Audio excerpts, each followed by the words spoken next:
Urugufata nde gucyo wangegera. Imyaka y'ihanganye byinshi. Ni byinshi yarakwihoreye. Urakoneka. Ngora ndatari mu nzu y'Imana. Urumva nyuma y'inzu y'Imana nanone igihe ubundi buzima buri nyuma y'urusengero. Ntabwo Organize.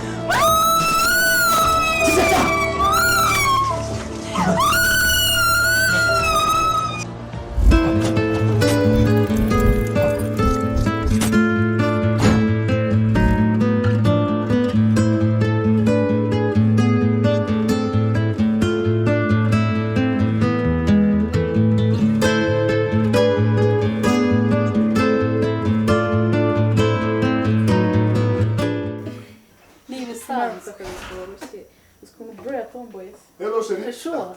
Asimwebwe, nibyo mwirirwa mu mwego. Sinabonye ndimo gutegurira amafunguro ugenda uriye kandi harabakanya gatoya. Ariko bispongiye kugenda. Kandi murateka mufatanye wagira. No muzi si wakuna meza. Kandi wowe ibyo nakubwiye kubitekerezaho neza. Gutekereza. Uze kunsubiza kandi nsubize Ibintu uri kumubwira. Arabizi nazi ibyo turimo gupfa. Gira vuba ngende nakererewe. Umva iminota mike yarabura. Gusa no kumpamagara byatari. Mubwire yihangane mbabarane wongere kugenda utariye. Uzi ko nsigaye nteka buri gihe ukajya ku kazi utariye. Ugeze turanakubikira. Mbese uyagenda atariye. Ntabwo turi guhuza wowe. Ntabwo yagenda atariye. Ukosora ibintu turimo gupfa. Turanyumva neza? Okay. Gira vuba mata gira vuba. Kandi ndaje. Sawa. None se sho. Yego gusa utuntu ba wikoreshwa nawe tujya tunangaza. Ndabizi ko ntufite. Abesha. Wikanze iki? Sha. Aho ugiye? Reka ndebe musaza wawe. Biba bigeze aho bimeze neza. Ako giteye neza sha. Ubundi si byose ari mu. Shu! ngo Yohana abwira Yesu ati mwigisha twabonye umuntu wirukana amadayimoni mu izina ryawe turamubuza kubera ko adasanzwe adukurikira.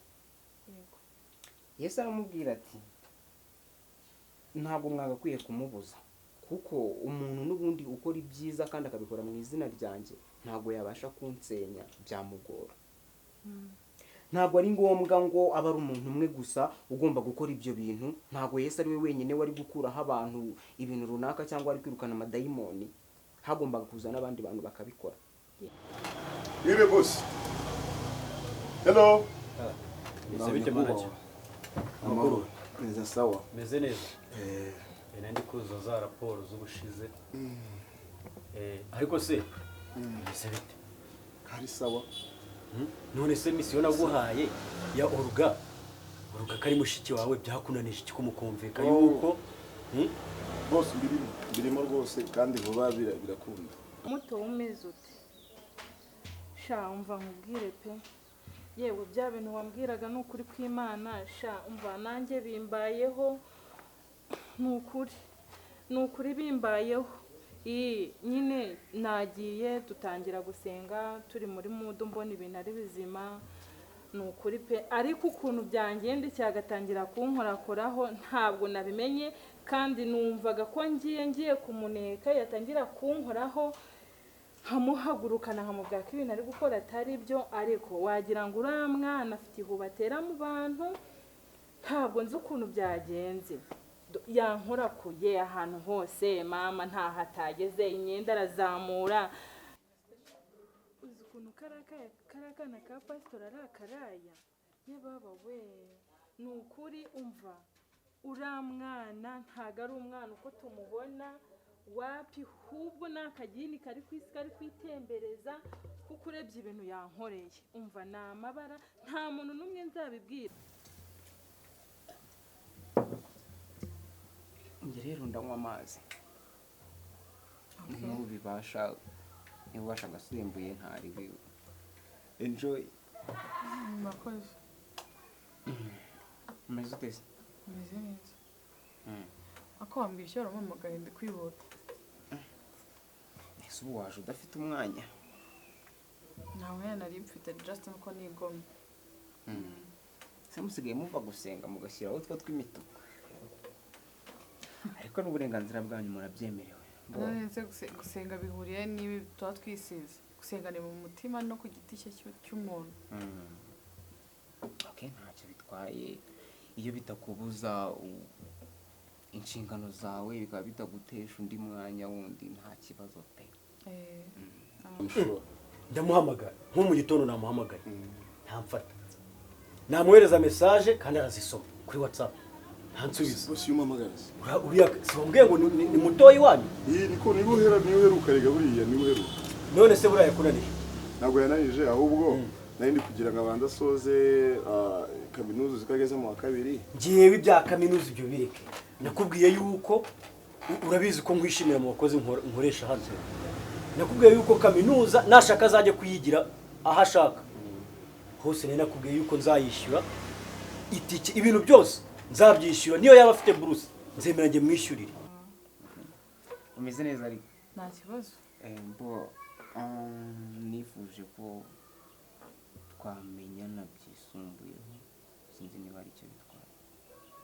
Kumenyana byisumbuyeho kuruta uko tuziranye gutya.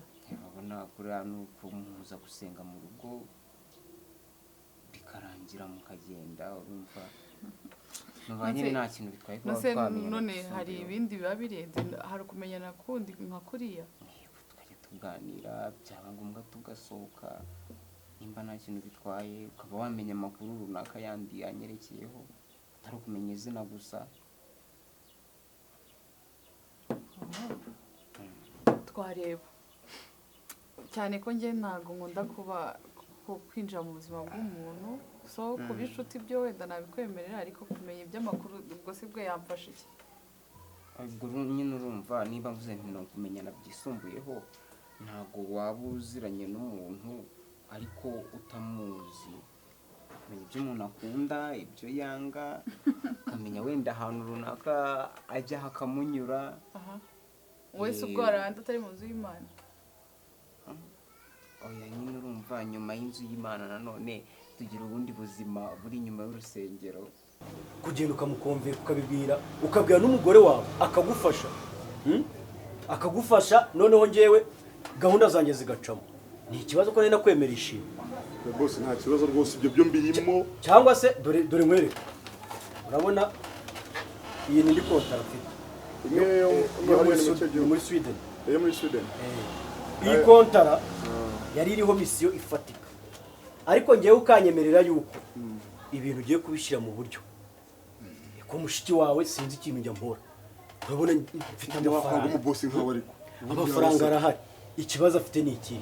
Ntacyo, ntawe kwanga umubosi nkawe, ngiye mbirimo fresh kandi amushoboye yuko bizagenda neza.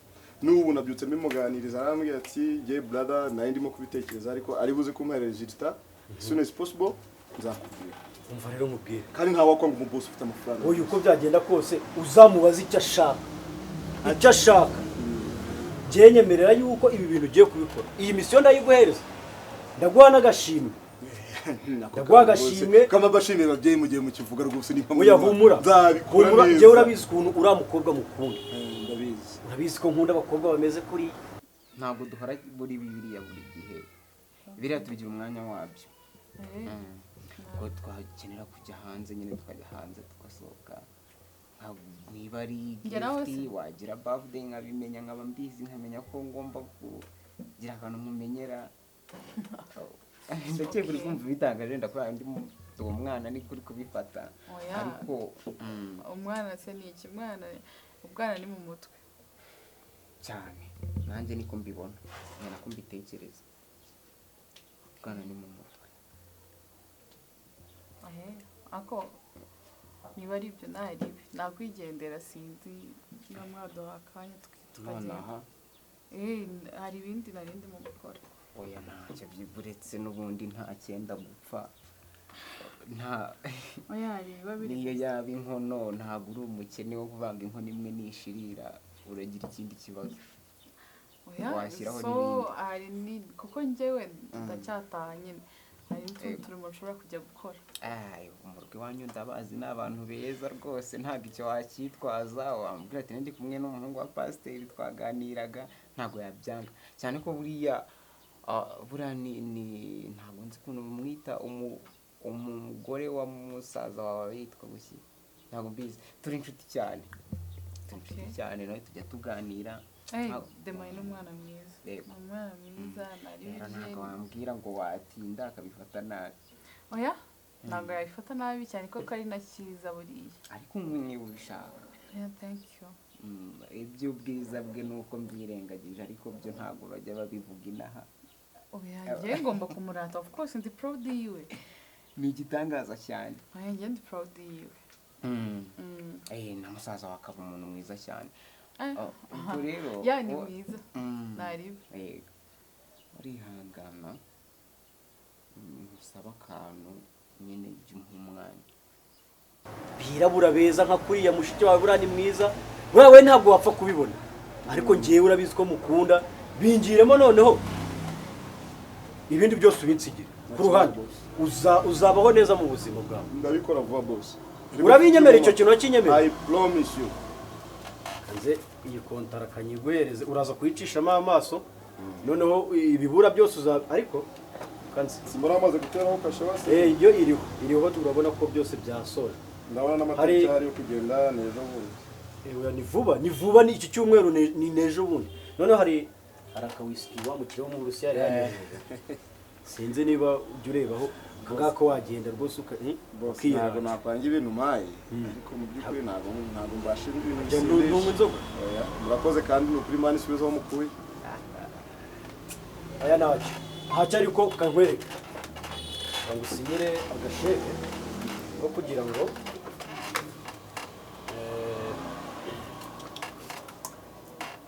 ngo ushiremo imbaraga noneho ujye umbabarire neza nta kibazo rwose boss. Kangushyirireho nziyuzuriza nk'utumiliyoni tubiri oya washyiraho ayo ushaka ariko kangushyirireho ariko uri umukire waragafashe reba ifaranga ufite ubundi uzabikoze iki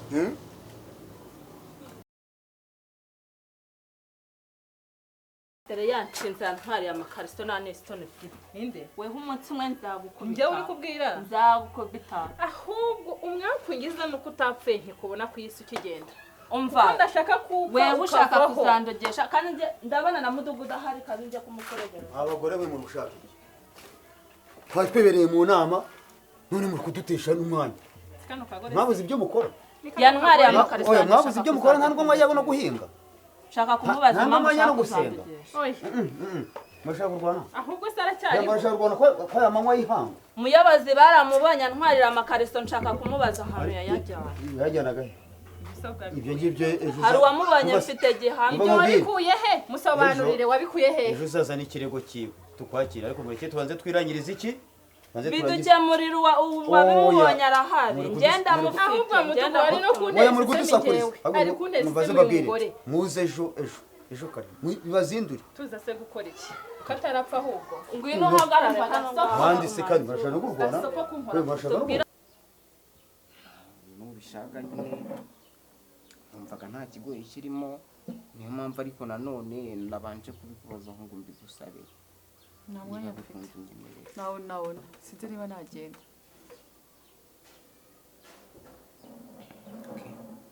Cyese niba hari ikintu ushaka kumbwira. Kandi uvuge muri ubu buryo twese turi bakuru sibyo? Okay. Njye narakwishimiye.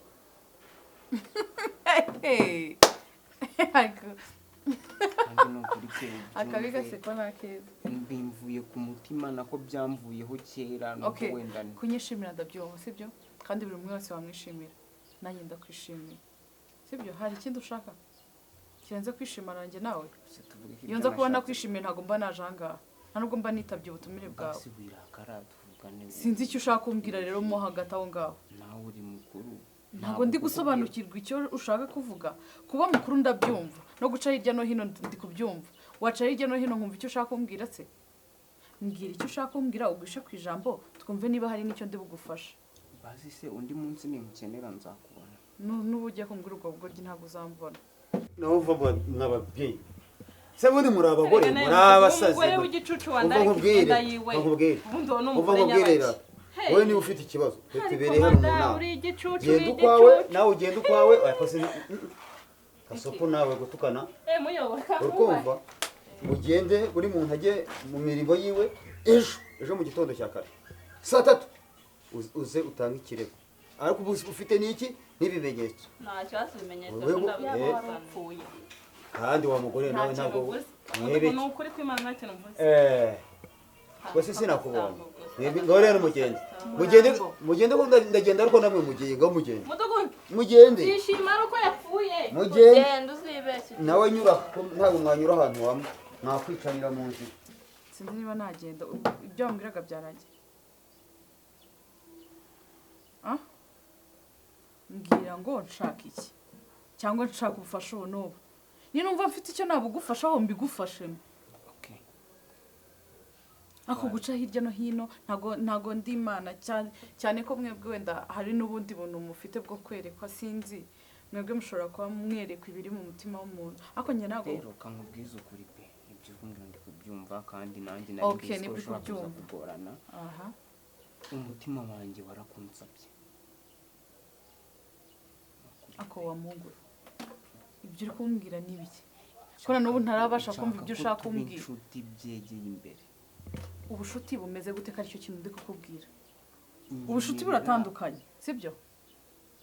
Hari ukuba inshuti bisanzwe, hari no kuba inshuti n'undi muntu uwo ari we wese, hari no ubundi bushuti bwo ntabwo nabwita ko ari ubushuti. Ubwo buba buri big cyane, Aha. aribwo bita gukundana. Gukundana.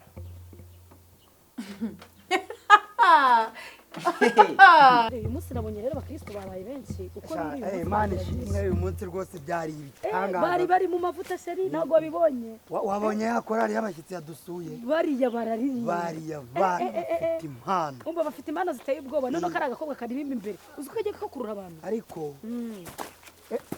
sheri mu izina rya Yesu yewe ubaye iki uyu muntu se sheri tumuheruye ubaye iki ubaye ikizi ntabwo haguruka neza sheri buretse uyu muntu arimo imyuka mibi oya sheri reka Ndi tumufashe kubyumva.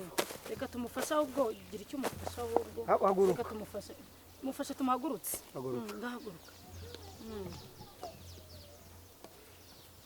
Mana yo mu ijuru wera wa Isirayeli igitare cy'amahanga amen wampaye izi mbaraga wanyambitse ikara wanyambitse ikambu nsiga amavuta yawe nkweretse aba badayimoni bari muri uyu mugabo nkweretse aba bazimu mu izina rya Yesu ndatwika ndarimbura ndashwanyaguza Mana mubabarire nawe yari umuntu nkawe yari afite roho nk'abandi Mana kuko wazuye Lazaro ugakora ibitangaza byiboneke muri muntu nk'izina rya Yesu ndabyanze